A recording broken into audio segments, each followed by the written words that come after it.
I played the original Dragon's Dogma. Yeah, I'm one of those people. Teenage me played it before it was cool. Back in the day, my parents could barely afford a console, so I didn't play lots of games on my PS3. That means PlayStation's free library and demo library were my bread and butter. I played demos for a bunch of weird games you've never heard of. And Dragon's Dogma. In 2012, Capcom didn't just give us a sneak peek of the character creator. No, they gave us a full demo. You were free to roam the starting areas as long as you were comfortable with capping at level 15. But god, I played the shit out of that demo. So much so that my parents actually agreed to get me the game. Mind you, this was not a common occurrence. I only played 3 full games on my PS3.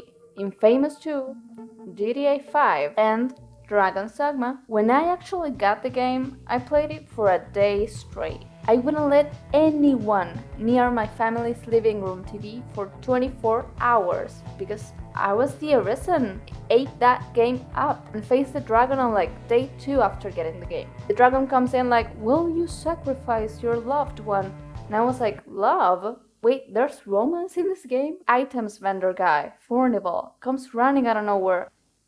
Sir, I never, ever tried to romance you. Back in the day, I had a lot of free time, so I just wiped my save and started over. I properly replayed the game while actually exploring and decided to romance Quina, who's basically like the OG Ulrika. And honestly, I can't tell you much besides the fact that Saurians would kick my ass every time, and a random green hole spawned in the middle of the town. I was bewitched by this game for 48 hours, but at the end of the day, I did not get what it was about. With this background, I was extremely excited for Dragon's Dogma 2, a chance to actually pay attention to the story and understand the underlying message of this massive cult RPG.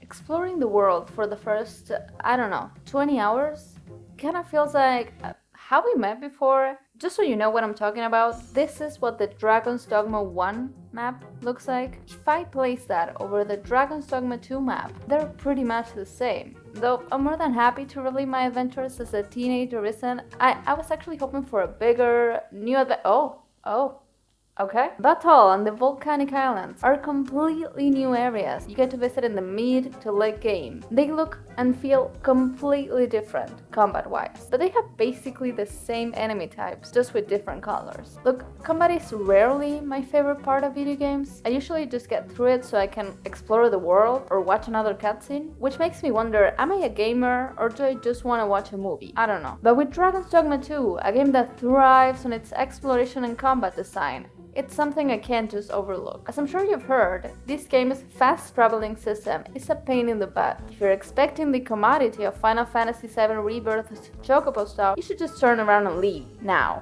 In DD2, you create your own fast travel system with port crystals. When you get a port crystal, and trust me, that doesn't happen often, you can place that anywhere in the world, and then use a fairy zone to fast travel there. That being said, you can't just open the map and be like, oh, I want a port crystal there. No, you have to make your way there, stand exactly where you want this port crystal to be, and then use the item from your inventory. Then again, you also don't get many fairy stones in the game, which means you'll rely on the Oxcart system.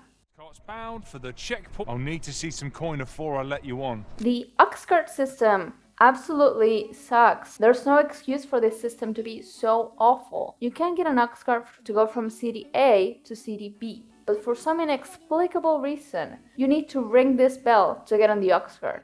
You can't just sit on the cart, even if the driver's there. So, ring the bell, get on the Oxcart, wait for the dose of button to appear to fall asleep until you get to your destination.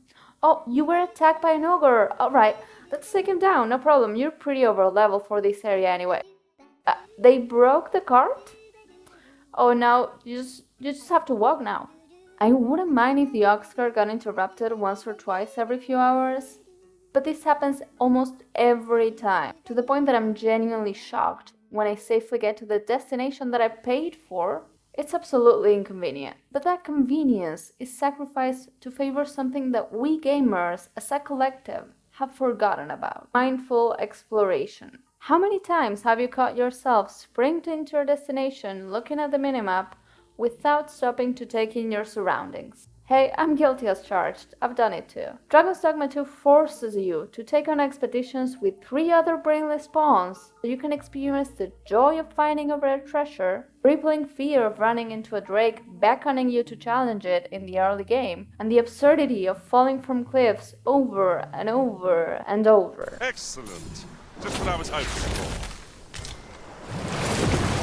Everything is a challenge at first. How do I open that door? How do I take that ladder down? Is this the sort of game that wants me to parkour, or am I supposed to unlock an ability later on? I don't know. Let me just spend 2 hours climbing on logs to figure it out. God, I hate myself. Luckily, you don't have to figure out everything on your own. As the Arisen, you have the ability to recruit 3 insufferable little pawns. And listen, at first, you're gonna think their AI sucks and that they're weirdly interested in ladders. And that's true, but you also have 3 extra pairs of eyes to discover all these secrets. I pray my efforts aid your cause.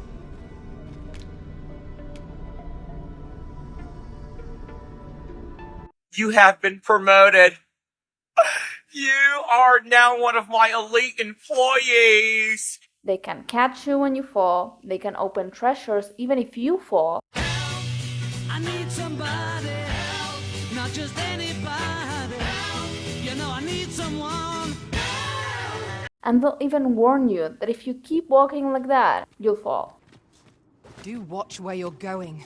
You'll hurt yourself one of these days. Sure, sometimes they'll go, Master, I know of a treasure chest nearby, and you're like, cool, show me the way. They'll just blankly stare at you, so you're not gonna...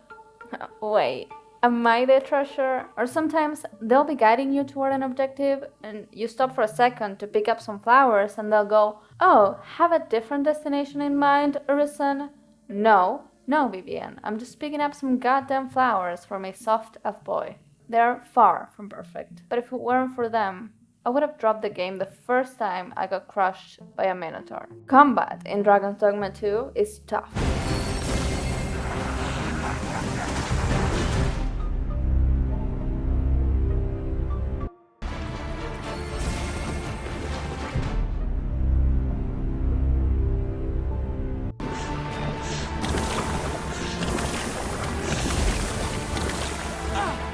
I'm coming, Master! Even a pack of goblins can completely annihilate you if you're unprepared. Pawns, however, are great in combat, and you may only notice that when you pick up a support or range vocation. Vocations are like your classes, right? You've got your start of 4 and then you can unlock 6 more as the game progresses. There's not a lot of enemy variety in this game, so getting a chance to vary the way you play is great. You can switch vocations whenever you want for free. Well, you do have to pay for gear, but that's not a lot. I started the game as a thief, which I wasn't really vibing with, but then I picked up Archer to meet my soft elf boy, and then switched to Magic Archer when I unlocked that, and then life started sounding like...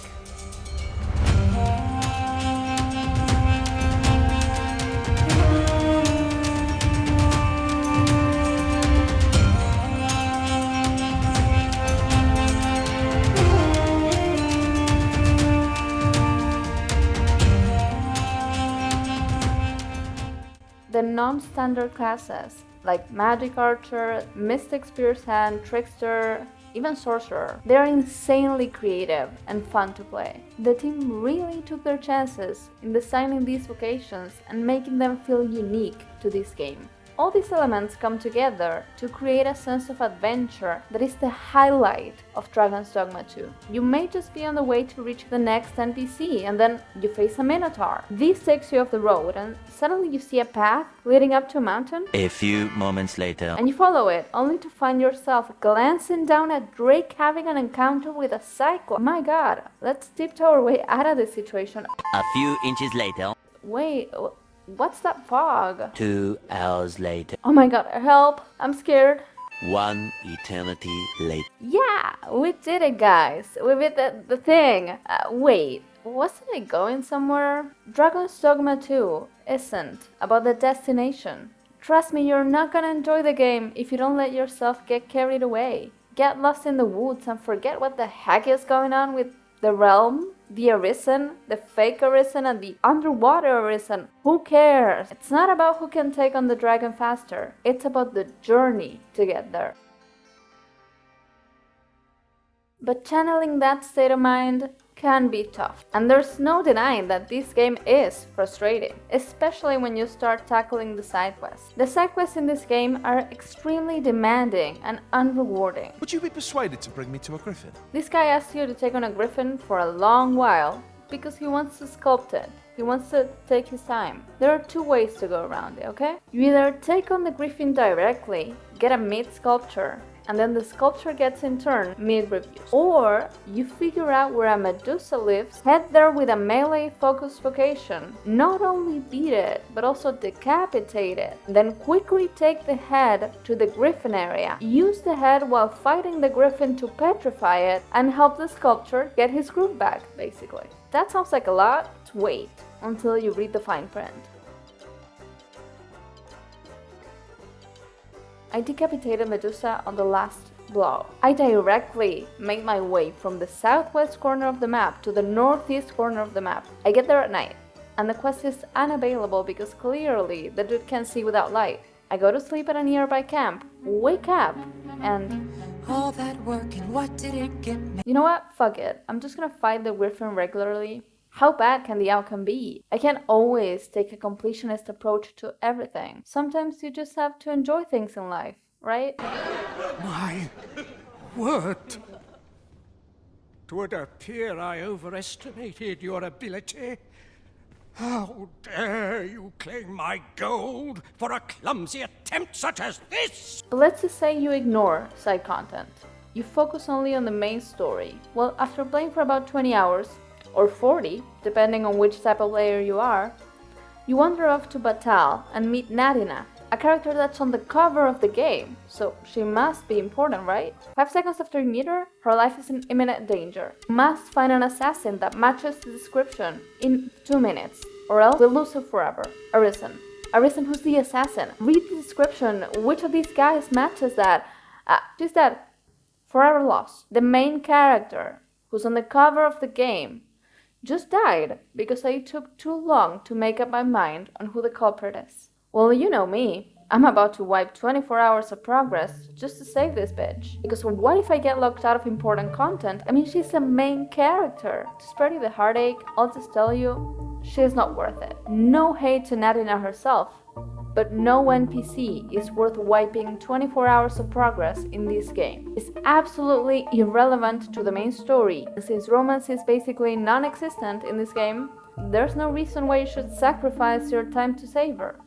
This game is cruel, but to enjoy Dragon's Dogma 2, you just have to learn to live with that. Live with the weight of your choices and your failures, because obsessing over getting a perfect run will only breed a deep hatred for this game. And I don't think Dragon's Dogma 2 deserves it. It's not for everyone. It's got its fair share of issues. Such an errand ought prove simple for the Arisen, no? The pacing is all over the place. You start the game, you discover new areas, then wow, I feel like I've barely scratched the surface of this game.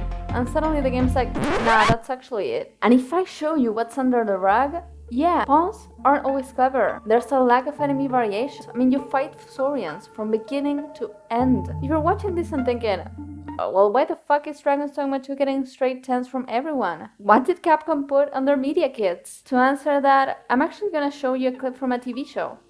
If you haven't watched the show, it's a drama. A captivating and surreal murder mystery. It's got nuclear explosions, people speaking in reverse, shocking plot twists, and it's also got a scene of a man sweeping the floor for 2 minutes. After making fans wait for 27 years for a new season, David Lynch, the director, he just decided that you're gonna sit through a longer shot of a man sweeping the floor of a bar for 2 whole minutes. And I'm not gonna lie, when I first saw this, I waved my cursor over Netflix like, bruh, what's going on? How long is this gonna go on for? And I could make the choice to just skip it entirely and go to the next shot. But I think Lynch would prefer it if I just waited it out, endured it. Capcom wants you to play the Arisen's Tale, the exhilarating highs and the terrible lows.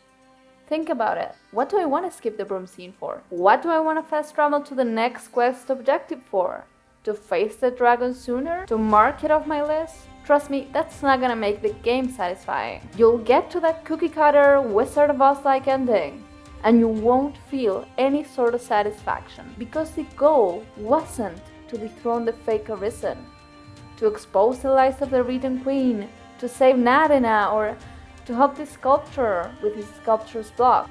It was always about you, the Arisen, and your journey as you discover every corner of this magnificent world Capcom has created, explored this insane combat system they've designed, and laughed with and at your group of pawns. At the end of the day, Dragon's Dogma 2 is a game you should experience. You may hate it, you may love it, or you may find out that the way in which you play most games isn't compatible with this one. But it's an experience that you definitely need to try out for yourself.